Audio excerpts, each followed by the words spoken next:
यहाँ मिट्टी की खुशबू और गरीबी दोनों साथ साथ रहती थी। उसी गांव के एक कोने में एक झोपड़ी थी जिसमें रामू कुम्हार अपनी पत्नी कोमल, नन्ही सी बेटी गुड़िया और अपनी बूढ़ी माँ के साथ गुजारा करता था।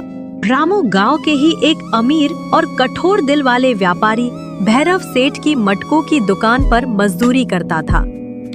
सुबह से शाम तक वह कड़ी मेहनत करता, उसके हाथ छिल जाते, पसीना मिट्टी में घुल जाता, लेकिन बदले में मिलती थी सिर्फ थोड़ी सी मजदूरी जो घर का चूल्हा जलाए रखने के लिए कभी काफी नहीं होती थी।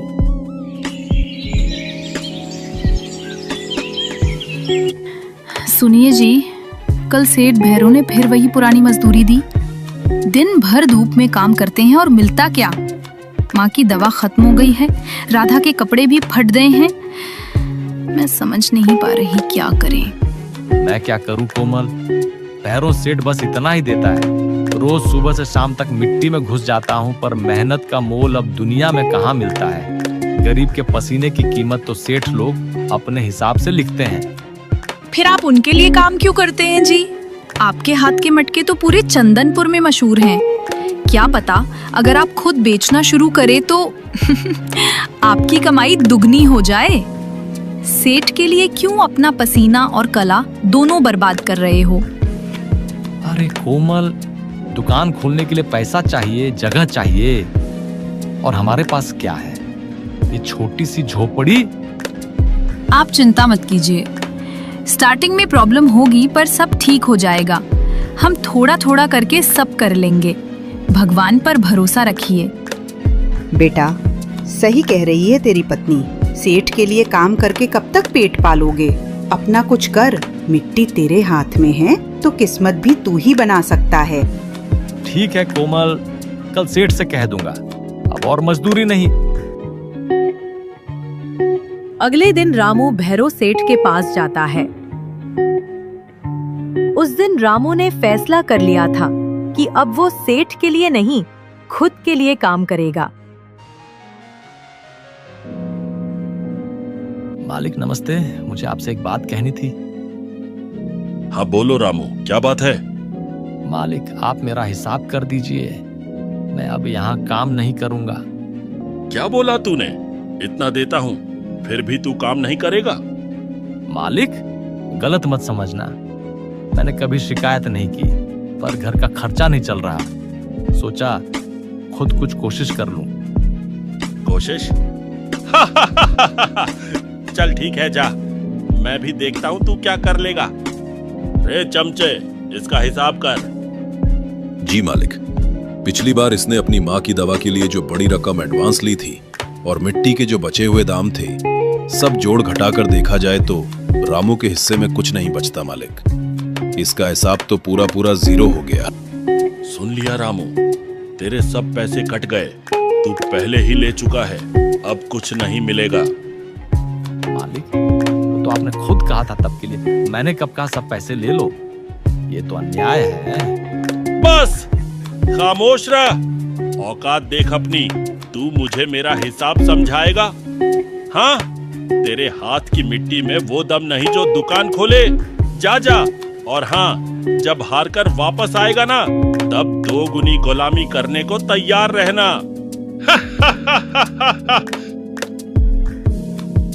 रामू की आंखों में आंसू आ जाते हैं।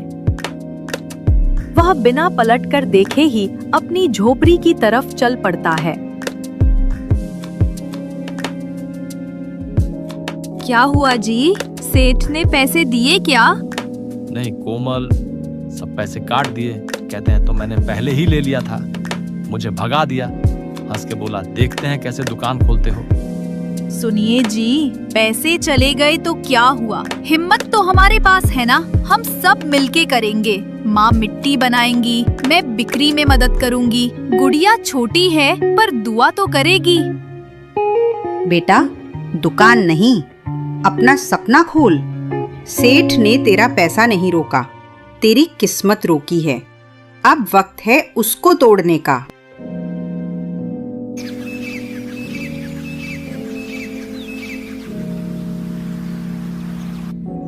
अगले दिन से रामू मिट्टी के मटके बनाना शुरू करता है और उन्हें बाजार में ले जाकर बेचने बैठता है। गर्मी से तपता हुआ दिन, बाजार में लोगों की भीड़, सब अपने अपने सामान बेच रहे हैं।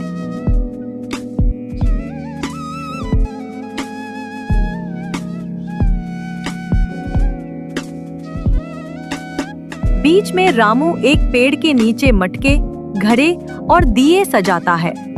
उसके चेहरे पे उम्मीद है, पर दिल में थोड़ा डर भी। आइए आइए, रामू कुम्हार के ठंडे मटके, सस्ते और मजबूत।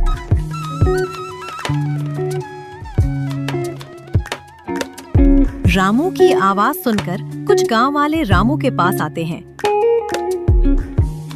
अरे भाई, ये मटका तो हल्का लग रहा है, लगता है मिट्टी कच्ची थी। हाँ रे, और रंग भी ढीला है, लगता है मिट्टी भी सही नहीं पकाई गई। भैरव के मटके देखे हैं, एकदम चमकदार। बहन जी, मिट्टी चाहे सिंपल हो, पर मेरे मटके दिल से बनाए गए हैं। पानी रखिए इसमें, देखिएगा ठंडक और स्वाद दोनों मिलेंगे। दिल से बने मटके। अरे भाई, पानी नहीं, दिल रखेंगे क्या इसमें? भैरव के मटके तो राजा महाराजा तक ले जाते हैं। और तू रामू, तू तो नया नया आया है बाजार में, कौन खरीदेगा तेरे मटके? बाबूजी, हर बड़ा आदमी कभी छोटा ही था। बस एक मौका दीजिए, अगर पसंद ना आए तो पैसा वापस।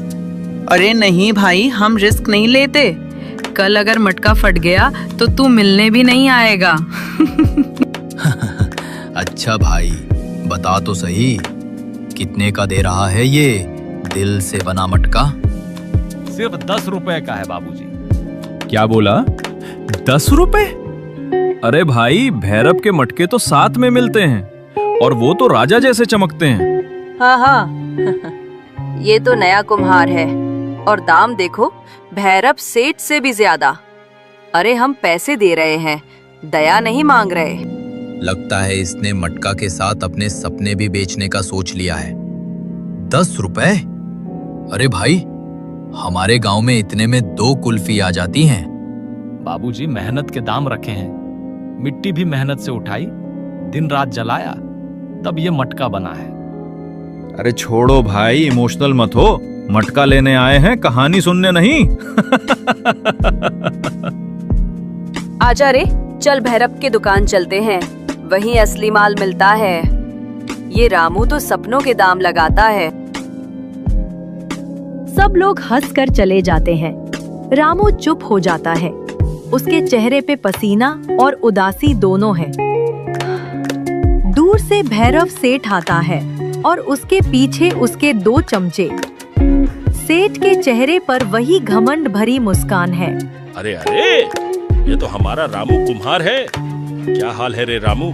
मुझे लगा था तू अपना यह मिट्टी का नौटंकी बंद करके वापस मेरे पास आ जाएगा, पर तू तो लगता है अपनी जिद पर अड़ गया है।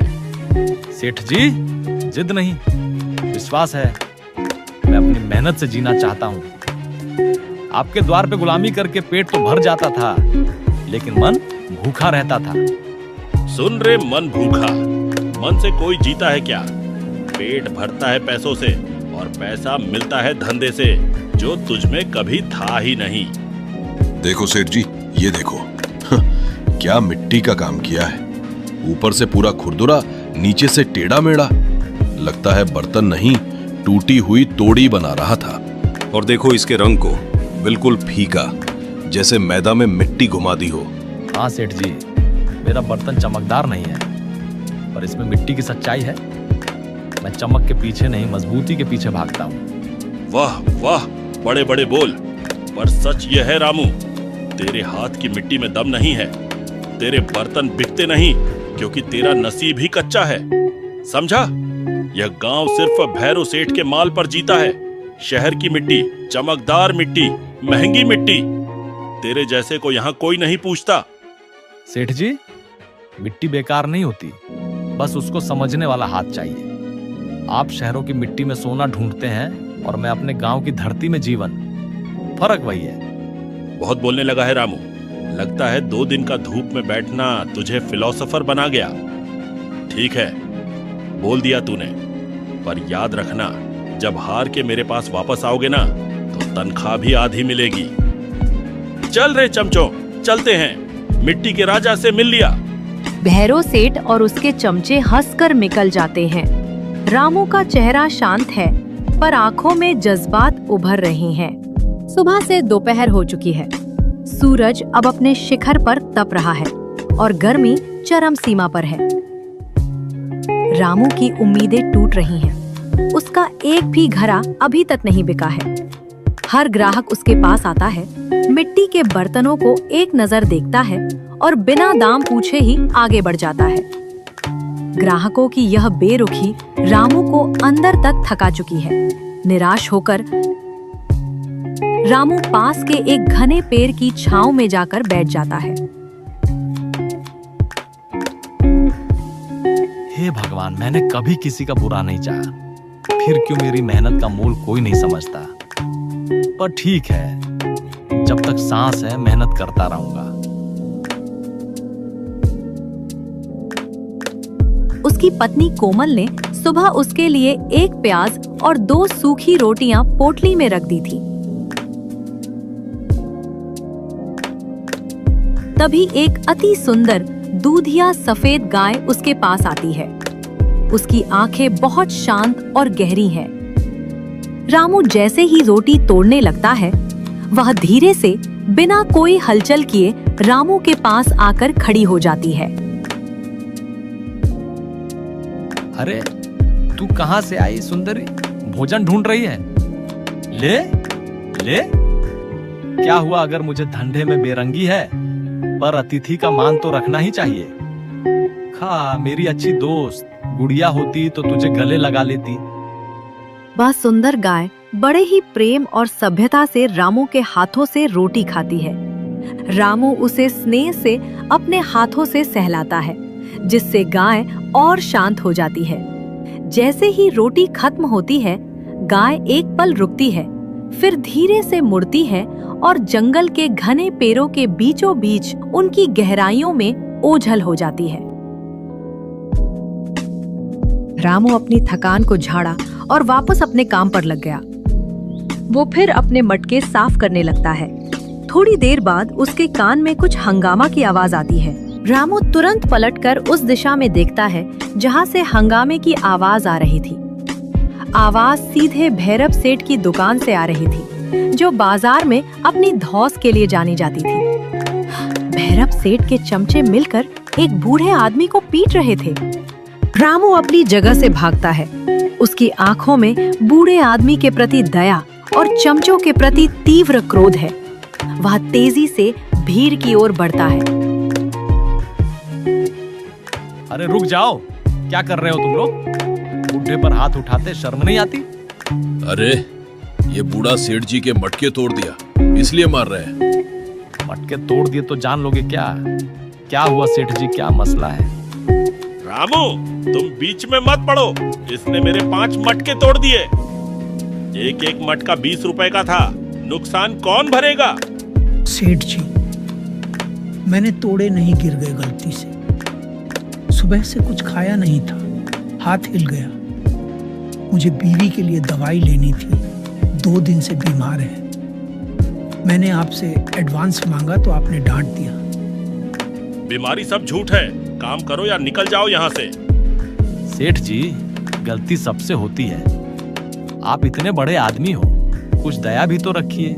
एक बूढ़े आदमी को मारना इंसानियत नहीं, जालिमियत है। अरे रामू, तू अपना काम संभाल, ये हीरो मत बन। ले जाओ इसे यहाँ से, वरना तुझे भी निकाल दूंगा बाजार से। सेठ जी, बाजार आपका हो सकता है, पर इंसानियत हर किसी का अधिकार है। बाबा चलिए, मैं देख लूंगा। आपको दवाई के पैसे चाहिए ना? बेटा, भगवान तुझे खुश रखे। तेरे जैसा आदमी आज के जमाने में मिलना मुश्किल है। आप घर जाइए बाबा, बीवी को दवाई खिलाइए। काम की चिंता मत कीजिए। जब मेरी अपनी दुकान खुल जाएगी ना, मैं आपको जरूर नौकरी दूंगा। पहले अपनी दुकान तो खोल लो रामू, फिर दुनिया को नौकरियां देना। जरूर खोलूंगा सेठ जी, क्योंकि दिल से चला धंधा कभी बंद नहीं होता।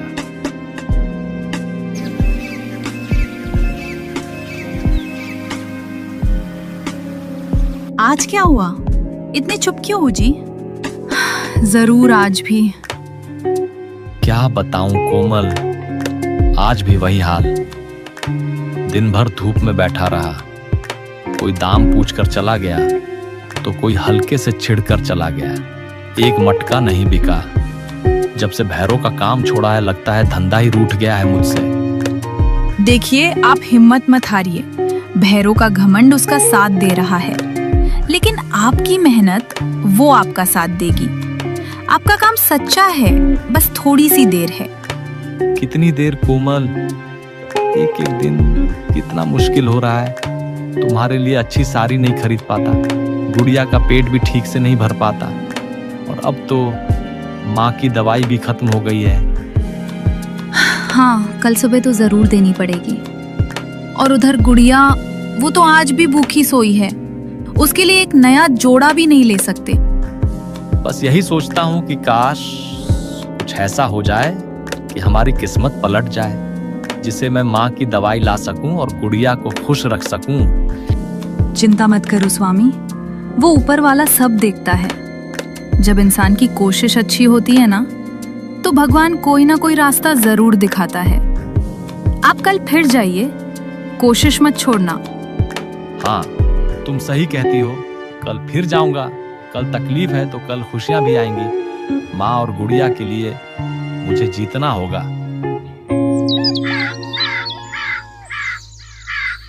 जंगल की हवा आज कुछ अलग सी थी। दूर तक अंधेरा घने पेड़ों के पीछे छिपकर बैठा लग रहा था। रामू धीरे धीरे कदम बढ़ाता हुआ जंगल के बीच जा रहा था। उसके चेहरे पर थकान थी, पर आंखों में एक अजीब सा संकल्प भी। उसे पता नहीं था आज का ये दिन उसकी जिंदगी हमेशा के लिए बदल देगा। धुंधली सी रोशनी में रामू को एक गाय दिखाई देती है, वही गाय जो हर दिन उसके घर तक आती थी। अरे, ये तो वही गाय है। रोज मेरे पास आती है, रोटी खाती है, फिर चुपचाप जंगल में खो जाती है। आज मैं इसका राज जरूर जानकर रहूंगा। देखता हूँ ये आती कहाँ से है। गाय आगे बढ़ती है। रामू चुपके से उसके पीछे चल पड़ता है, लेकिन कुछ ही कदम बाद गाय अचानक पेड़ों के बीच गायब हो जाती है। अरे, ये तो यही थी, कहाँ चली गई? तभी एक दर्द भरी करा उसके कानों तक पहुंचती है। एक दुबली पतली बूढ़ी माँ लकड़ी का भारी गट्ठा उठाने की कोशिश कर रही होती है। उनके हाथ कांपते हैं, कमर दर्द से झुक जाती है। अब ये हाथ पैर भी साथ नहीं देते, कैसे ले जाऊंगी इन लकड़ियों को। रामू तुरंत भागकर उनके पास पहुंचता है। माँ, रुक जाइए, आप अकेले ये कैसे उठाएंगी? दीजिए, मैं मदद करता हूँ। रामू एक ही झटके में लकड़ियों का गट्टा उठा लेता है। बूढ़ी माँ उसे हैरानी से देखती हैं। दोनों जंगल के अंदर चल पड़ते हैं। कुछ ही देर में एक छोटी सी कुटिया सामने आ जाती है। रामू गट्ठा जमीन पर रखता है, तभी उसकी नजर एक कोने में बैठी गाय पर पड़ती है। अरे, ये तो वही गाय है जो रोज मेरे पास आती है और मेरी रोटी खाती है। हाँ बेटा, ये मेरी गौरी है, बहुत मासूम है। तुम इतने उदास क्यों दिख रहे हो बेटा? क्या परेशानी है? माँ, मैं चंदनपुर का कुम्हार हूँ। मेरा नाम रामू है। मैं बहुत मेहनत करता हूँ, पर मेरे बर्तन कोई नहीं खरीदता। भैरव सेठ ने मेरी जिंदगी मुश्किल कर दी है। कहता है मेरी मिट्टी में दम नहीं। मेरी पत्नी भी दुखी है। कैसे गुजारा करूं माँ? बेटा, दुनिया का काम ही है बोलना, पर मैं तुम्हारे चेहरे पर मेहनत और ईमानदारी दोनों देख सकती हूँ। मेरी बात ध्यान से सुनो। इस कुटिया के पीछे एक बड़ा पेड़ है। उसके नीचे एक छोटा सा जमीन का टुकड़ा है, जहाँ लोग जाने से डरते हैं। वहाँ की मिट्टी को देवी माटी कहते हैं। वह मिट्टी गर्मी से नहीं, आशीर्वाद से पकती है। उस मिट्टी से जो बर्तन बनता है, उसमें देवी का स्पर्श होता है। माँ, क्या मैं? हाँ बेटा, ले जाओ, पर याद रखना, इस मिट्टी का इस्तेमाल सिर्फ सच्चाई और नेक इरादे से करना, तभी किस्मत बदलती है। माँ, आप मेरे लिए इतना क्यों कर रही हैं? क्योंकि बेटा, तुमने जब कुछ नहीं था तब भी मेरी गौरी को रोटी का आखिरी टुकड़ा दिया। इंसान की नीयत ही उसका भाग्य बदलती है। रामू का दिल भर आता है। उसने कभी सोचा नहीं था कि ये छोटी सी रोटी किसी दिन उसकी पूरी जिंदगी का मोड़ बन जाएगी। उसकी आंखों में उम्मीद की चमक लौट आती है। रामू घर जाता है, तुरंत एक टोकरी और कुदाल उठाता है। बूढ़ी माँ के बताए हुए पेड़ के पास जाकर वह ध्यान से देवी माटी की मिट्टी उठाता है। थका हुआ लेकिन आंखों में एक नई चमक लिए रामू अपने सर पर मिट्टी की टोकरी में देवी माटी लिए आता है। झोपड़ी के बाहर उसकी पत्नी कोमल उसे चिंता से देखती है। स्वामी, आपको इतनी देर कहाँ लग गई? मैं कब से आपका इंतजार कर रही थी। और ये बोझ कैसा? शांत हो जाओ कोमल, मैं ठीक हूँ। ये बोझ नहीं है, ये तो हमारी किस्मत है। किस्मत? ये कैसी मिट्टी है स्वामी? पहले अंदर आओ, मुझे तुम्हें सब कुछ शुरू से बताना है। ये सफर बहुत खास था। रामू और कोमल घर के अंदर आते हैं। कोमल जल्दी से उसके लिए पानी लाती है। रामू थका हुआ है पर उसकी आंखों में एक अजीब सी शांति है। रामू पानी पीता है, राहत की सांस लेता है, फिर कोमल को सारी बातें बताता है। तो ये मिट्टी, ये आशीर्वाद है। भगवान ने हमारी सुन ली स्वामी। अब हम एक पल भी नहीं गवाएंगे। मैं तुरंत आपके लिए बर्तन बनाने की तैयारी करती हूँ।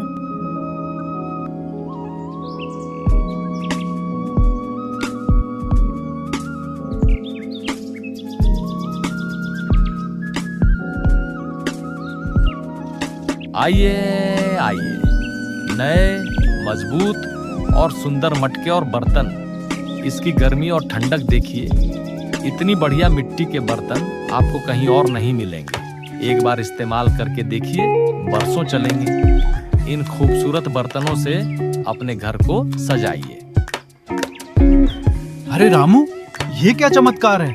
ये बर्तन तो भैरव के बर्तनों से भी ज्यादा अच्छे हैं। कितने हल्के और मजबूत हैं। हाँ, रंग भी कितना गहरा है। कितने में दोगे रामू? बस वही दाम जो आम मिट्टी के दाम है, 5 रुपए।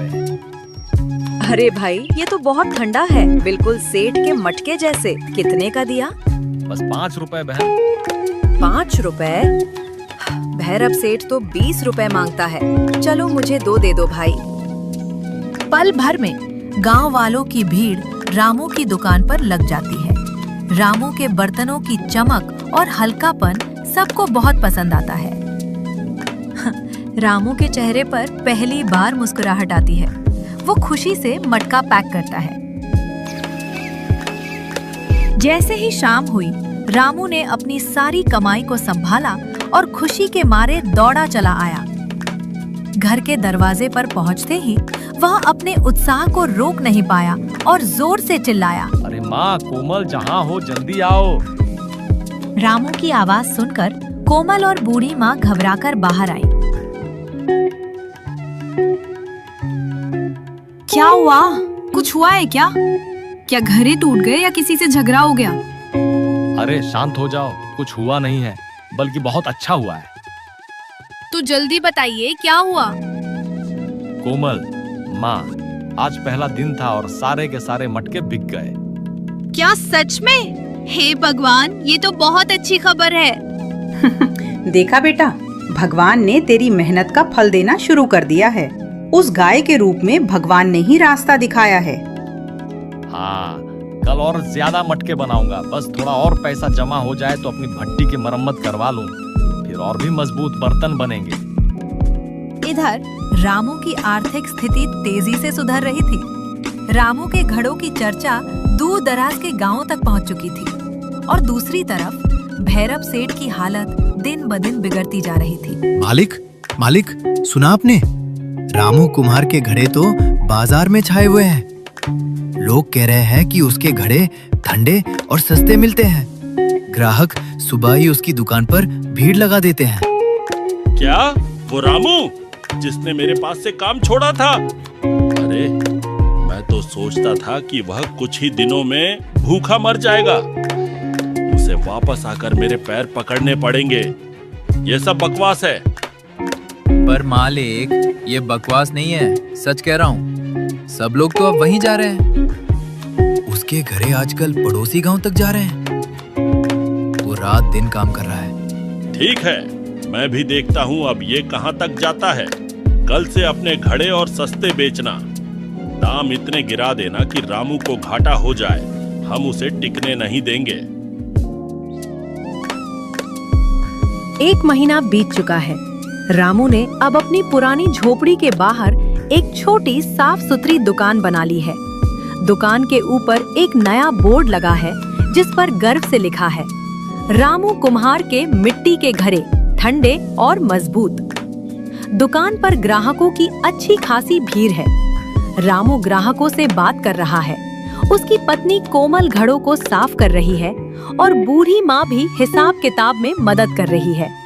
उनकी छोटी बेटी गुड़िया एक ग्राहक को पानी पिला रही है। तभी माहौल में ठंडक की जगह गर्मी आ जाती है। भैरव सेठ अपने चमचों के साथ वहां से गुजरता है। रामू की कामयाबी देखकर उसका चेहरा गुस्से से लाल हो जाता है। तो रामू, बड़े आदमी बन गए हो।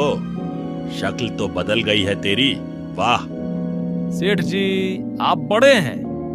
मैं तो अभी भी सीख रहा हूँ। पर जो आपने मेरे साथ अन्याय किया था उसका जवाब मैंने किसी चाल से नहीं बल्कि केवल अपनी मेहनत से दिया है। देखो, तूने तो हद कर दी। अब मेरे पुराने ग्राहक भी तूने खींच लिए। सेठ जी, मैंने किसी का ग्राहक नहीं खींचा। बाजार सबका है, यहाँ सब अपनी मेहनत का खाते हैं। जहाँ तक ग्राहक की बात है, जहाँ गुणवत्ता और ईमानदारी होती है, ग्राहक खुद ब खुद वहीं खींचा चला आता है। गुणवत्ता? ये सब फालतू बातें हैं। तेरी यह छोटी सी दुकान मेरे गोदाम के सामने एक तिनके से ज्यादा कुछ नहीं है। मैं तुझे जड़ से उखाड़ फेंकूंगा। यह धमकी है रामू। सेठ जी, आप बड़े आदमी होंगे, पर याद रखिए, ईमानदारी की नींव पर बनी दुकान को कोई नहीं हिला सकता। आपकी दौलत आपकी ताकत है, पर हमारी ताकत हमारा काम है। भैरव सेठ के पास कोमल के साहस का कोई जवाब नहीं होता। वो अपमानित महसूस करता है। उसका क्रोध इतना गहरा है कि वो एक शब्द भी नहीं कह पाता। बस जलती हुई निगाहों से रामू और कोमल को देखता है और तेजी से मुड़कर वहां से चला जाता है।